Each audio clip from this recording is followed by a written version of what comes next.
Futures don't build themselves. Some of us are building for the first time. Some of us have built before and lost everything. But the real task is the same for all of us: to reduce the time of non-movement. Nothing changes if we never begin. Progress rarely comes from perfect plans. It comes from showing up today and again tomorrow. Small actions that slowly create momentum. Right now, my inner world feels like a construction site. There is scaffolding everywhere, structures still being built. I am learning how to build days that can hold emotional stability. Sometimes the foundations are very simple. Reducing chaos. Packing away clothes I don't wear, planning easy meals, owning fewer things so life moves more lightly. These may look like small actions, but they are beams, and slowly, quietly, they create structure. When we look closely, there is one thing human beings are searching for: emotional fulfillment.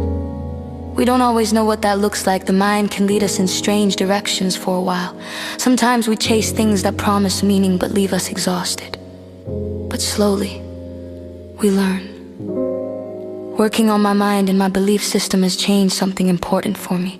It made my emotional weather survivable. Not always light, not always calm, but survivable, and that matters. I am learning how to contain my emotions without letting them spill into everything around me.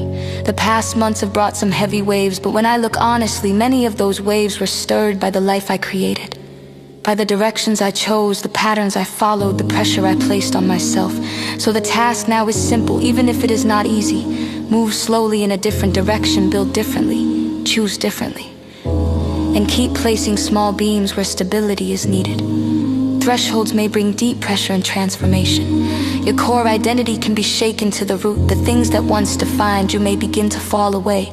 But this is often how life creates space for something more honest to emerge. Because in the end, the real work is the same. Learning how to build a life that the nervous system can live inside, one small structure at a time. And at some point, many of us arrive at what people today call awakening. In the past, we often called it a midlife crisis. It is the moment when the old place no longer feels comfortable. Life begins pushing us forward. Sometimes that push looks like losing a job. Sometimes like confusion about which path to take. Sometimes like the quiet realization that the life we built no longer fits who we are becoming. But that pressure is not random.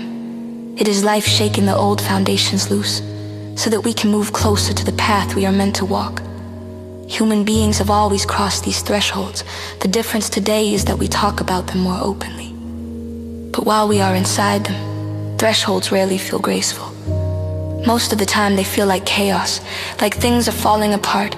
Yet chaos is often just the moment before something begins to reorganize itself. Still, we have a role in the process. We must be willing. We must learn to see possibility, and we must work with what we have. And the surprising truth is this: we already have more than we think. Human beings are built with the capacity to adapt, rebuild, and grow. We are built to survive change. And right now, the world itself is changing. Something is shifting collectively. There is no going back to the old structures, the old expectations, the old ways of living. But that is not necessarily something to fear. Sometimes it is simply the next threshold. And thresholds are not the end of the story. They are the doorway.